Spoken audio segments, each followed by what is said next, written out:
रीवा जिले से है, जहां कांग्रेस पार्टी की राष्ट्रीय महासचिव प्रियंका गांधी पहली बार रीवा पहुंची।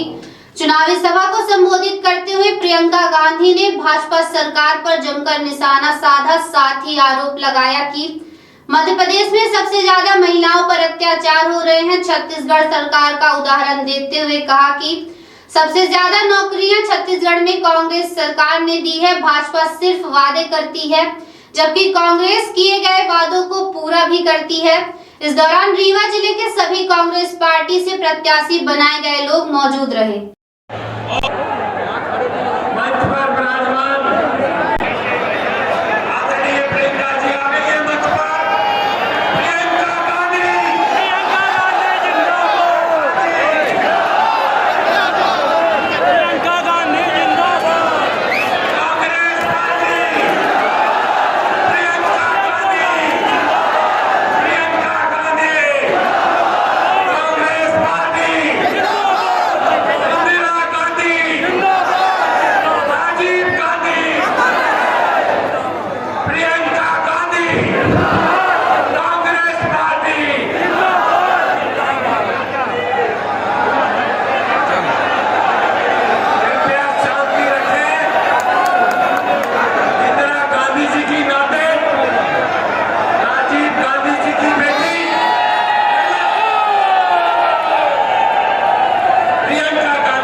धन्यवाद। हम सब जन जन की नेता प्रियंका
सड़कें बड़ी हो रही थी, कौन देख रहे थे, धूल उड़ रही थी।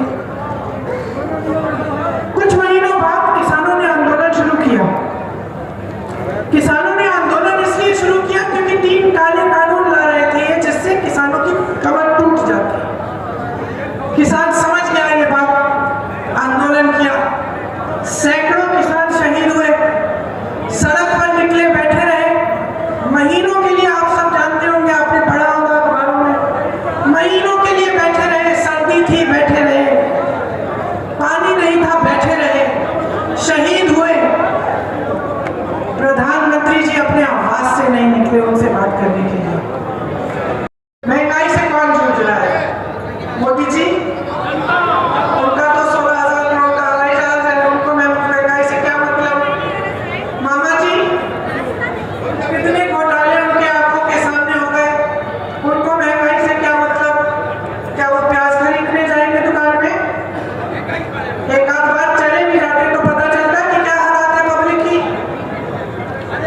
कौन जूझ रहा है? दिवाली आ रही है, घर को सजाना है, लिपाई पुताई करानी है, मेहमान आएंगे, खाना बनाना है, अपना मान सम्मान रखना है, कुछ अच्छा खिलाना है, दिए जलाने हैं, बच्चे पटाखे चाहते हैं।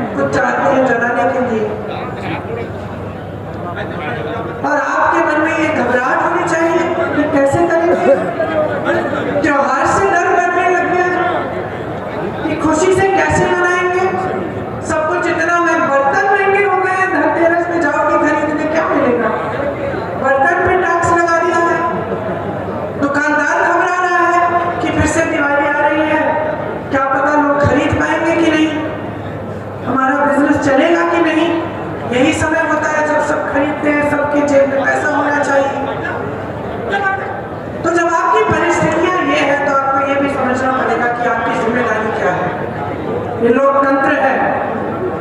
बड़े बड़े महापुरुषों ने आजादी की लड़ाई इसलिए लड़ी ताकि आप आजाद हो। आजादी का मतलब क्या है कि लोकतंत्र में आपकी शक्ति आपके हाथों में हो। कांग्रेस की प्रदेश सरकारें सिर्फ आपकी शक्ति आपके हाथों में नहीं, आपके अधिकार आपके हाथ में दे रहे हैं।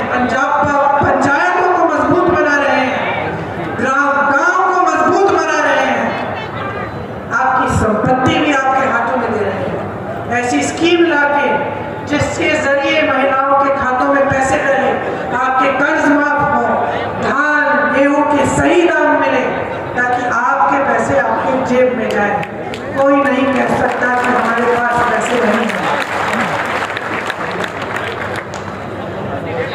तो अगर आप चाहते हैं कि मध्य प्रदेश की तरक्की हो, कि आपके बच्चों का भविष्य बना रहे, मजबूत बने, उन्हें रोजगार मिले, उनकी शिक्षा हो, नए नए शिक्षा के संस्थान बने, स्वास्थ्य सुविधाएं हो, अरे आप किनारे अगर आप चाहते हैं कि आपके जीवन के संघर्ष में आपकी सरकार आपके हाथ को पकड़ के उनका सामना करने के लिए मदद करे, तो आप ऐसी सरकार चुनिए जो वाकई ये काम करके आपको दिखाए। अपना विवेक देखिए, मेरी दादी से कहती थी कि पब्लिक में सबसे ज्यादा विवेक है। जानते हैं जब चुनाव हारी तो नाराज नहीं हुई, दुखी नहीं हुई, मैंने कहा पब्लिक में सबसे ज्यादा विवेक है। उससे सीखा, सोचा कि मुझसे कोई गलती हुई इसीलिए ये हुआ है। पब्लिक की बात को सुना, कि संकट के समय भी सुना और जब जीती उस समय भी सुना। यही होती है असली राजनीति और यही होता है असली नेता। आप में सबसे ज्यादा ज्ञान है, आप में सबसे ज्यादा विवेक है। जब मैंने आपकी परिस्थिति आपसे पूछी, आपने कहा महंगाई है, बेरोजगारी है, किसान परेशान है, आपने कहा। तो ये असलियत आपके सामने है, इस असलियत को समझो। और सबसे बड़ी चीज अपने विवेक से ये समझो कि इस असलियत को बदलने की शक्ति आपके हाथों में है, ये वोट है। जब ये बात समझ जाओगे, जब ये बात समझ जाओगे तो कोई ऐसा नेता नहीं होगा जिसकी ये हिम्मत होगी कि आपके सामने आकर झूठ बोले। धन्य है प्रियंका गांधी। जब आप इस विवेक से अपना वोट दोगे, इस जिम्मेदारी से अपना वोट दोगे, तभी आप अपने हाथों को और मजबूत करोगे। मुझे पूरा यकीन है कि अपने विवेक से जब आप वोट डालोगे तो इस भाजपा की 18 सालों वाली घोटालों से भरपूर, झूठों से भरपूर इस सरकार को आप निकाल देंगे, खदेड़ देंगे।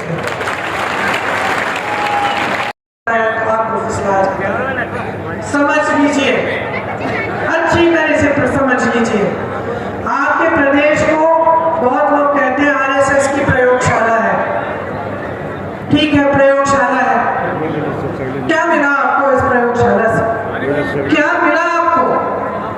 आपने 18 सालों के लिए बार बार धन के नाम पे अपना वोट दिया, क्या मिला? क्या मिला?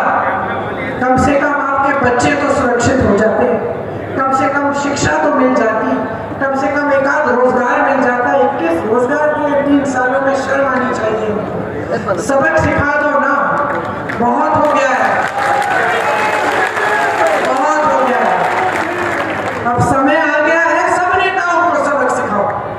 मैं कहती हूँ कि अगर कांग्रेस की सरकार बनाई और ये जो लंबी लिस्ट पड़ी है, मैंने आपको लगा कि इन्होंने इसे पूरा नहीं किया, तो हमें 5 साल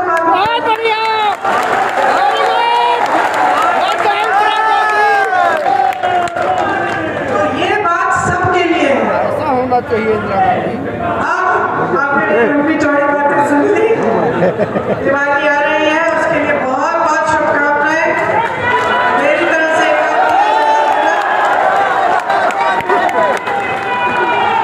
वोट डालने के समय मेरी बात याद रखना। मैं अभी जागरूकता चाहती हूँ, जिम्मेदारी से अपना वोट दें। एक बार जोर से मेरे साथ कहो, जय हिंद।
मीटिंग में बात कर रहे हैं, हमें समझा रहे हैं कि ऐसे ऐसे हम कर रहे हैं, ये पढ़ाई कर रहे हैं। वहाँ पे समस्या थी आवारा पशुओं की, यहाँ भी है मध्य प्रदेश में। आप ये शहरी इलाका है, शायद यहाँ कम है, लेकिन उदाहरण के तौर पे मैं बताना चाहती हूँ, मध्य प्रदेश में, उत्तर प्रदेश में किसान जूझ रहा है इस समस्या से सालों से। उत्तर प्रदेश में मैंने मेरे ख्याल से 2017 से इस बात को उठाना शुरू किया, आज 2023 तक इस समस्या को हल करने का कोई काम नहीं हुआ। छत्तीसगढ़ में हमारी सरकार आई, हमारे मुख्यमंत्री जी भूपेश बघेल जी ने देखा कि बहुत बड़ी समस्या है, सबने सोचा कि किस तरह हल करें, गौठान बनाए। ठीक है, गौठान तो सब जगह बनते हैं, मैंने यूपी में भी देखे, वहां गौ माता को रख लेते छोड़ देते हैं, चारा नहीं होता, पानी नहीं होता, ऊपर धूप है, वही पड़ी रहती है बेचारी। छत्तीसगढ़ ने गौठान ऐसे बनाए कि उन्होंने कहा इन गौठानों को हम इनको बनाएंगे इस तरह से कि जो ग्रामीण अर्थव्यवस्था है इसी से चले, इसी से मजबूत बने, रोजगार वही दिलवा दिए महिलाओं को, स्वयं सेवा समूह से तरह तरह के काम करा दिए। उधर जो आवारा पशु है उसके बारे में एक घोषणा कर दी कि इसका जो गोबर है ये सरकार खरीदेगी। ये बात जब मैं यूपी में कहती थी लोग हंसते थे, कहते थे अरे ये बात कैसी बात कर रही है। आज लोग देख रहे हैं छत्तीसगढ़ की ओर, कह रहे कि भाई ऐसा भी हो सकता है कि सरकार ने कहा हम गोबर खरीदेंगे प्रति किलो इतने में, तो जनता ने क्या किया, अब गोबर खरीदेंगे तो आवारा पशु रखना शुरू किया, उसकी देखभाल की, क्योंकि उससे कमाई शुरू हो गई। मैं ऐसी महिलाओं से मिली हूँ जो गौठानों में स्वयं सेवा समूह का काम करती है। मैंने पूछा बहन कितना कमा रही हो, 1 लाख रुपए, 6 लाख रुपए गौठान से। क्यों? क्योंकि एक ऐसी सरकार आई जिसने सोचा ये बड़ी समस्या है, इसको हल करना है, इसको इस तरह से हल करते हैं ताकि सब मजबूत हो। इससे क्या हो रहा है, ग्रामीण रोजगार बढ़ने लग रहा है। किसानों की इतनी समस्याएं हैं, छत्तीसगढ़ हमारा प्रदेश है जहां हमारी सरकार है, जो केंद्र सरकार की नीतियां हैं जिससे किसान जूझ रहा है, परेशान है, खाद महंगी हो गई है, सब कुछ महंगा हो गया है, ट्रैक्टर पे भी जीएसटी है, पेट्रोल डीजल महंगा हो गया है। उससे हमने प्रयास किया है कि किसानों को हम बचाएं। कैसे? सबसे पहले तो हमने उनका कर्ज माफ किया, फिर जो उनकी वन उपज थी, वन उपज के लिए भी हमने न्यूनतम समर्थन मूल्य दिया। मैंने यहाँ कहा कि हम 2600-2500 देना चाहते हैं गेहूं और धान के लिए, छत्तीसगढ़ में 2400 हम कितने समय से दे रहे हैं।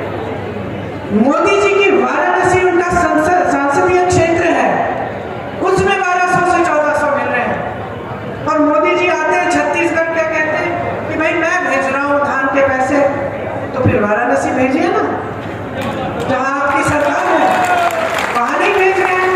तो जो प्रदेश सरकार कर रही है उसका भी श्रेय चाहते हैं, और असलियत कुछ और है।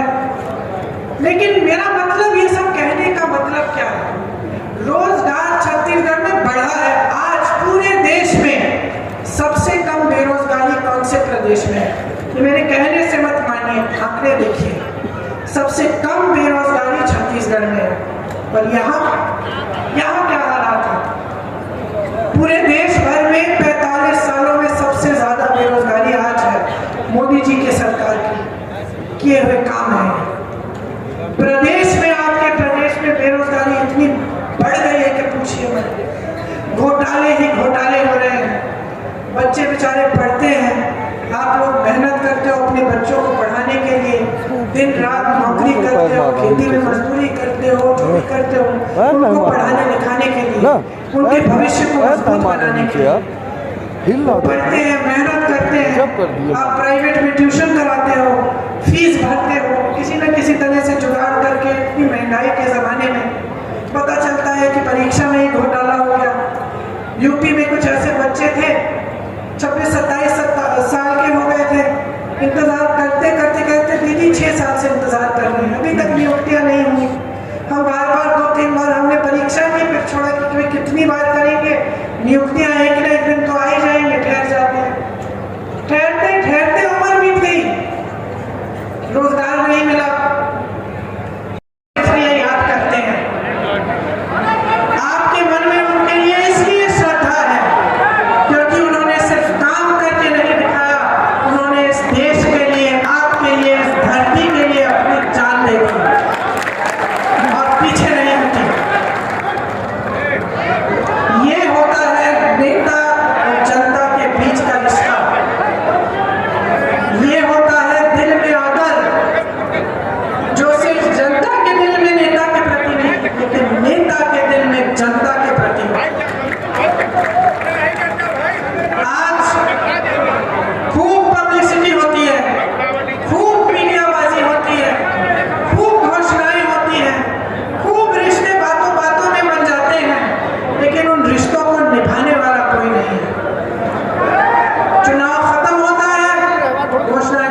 या फिर कभी कभी मैं सोचती हूँ कि अपने विवेक को इस्तेमाल नहीं कर रहे हैं जब आप वोट दे रहे हैं, अपने जज्बातों का इस्तेमाल कर रहे हैं और आपके जज्बातों को नेता और जो राजनीतिक दल इस्तेमाल करना चाहते हैं वो पूरी तरह से इस्तेमाल कर रहे हैं। वरना देखिए, लोकतंत्र में किसी भी नेता की हिम्मत नहीं होनी चाहिए कि आपके सामने आए, झूठी घोषणाएं करे, 5 साल बीत गए, अपने आसन पे बैठे रहे, अपना महल बनाते रहे, अपने बच्चों को विदेश भेजते पढ़ाने के लिए और आपके बारे में न सोचते।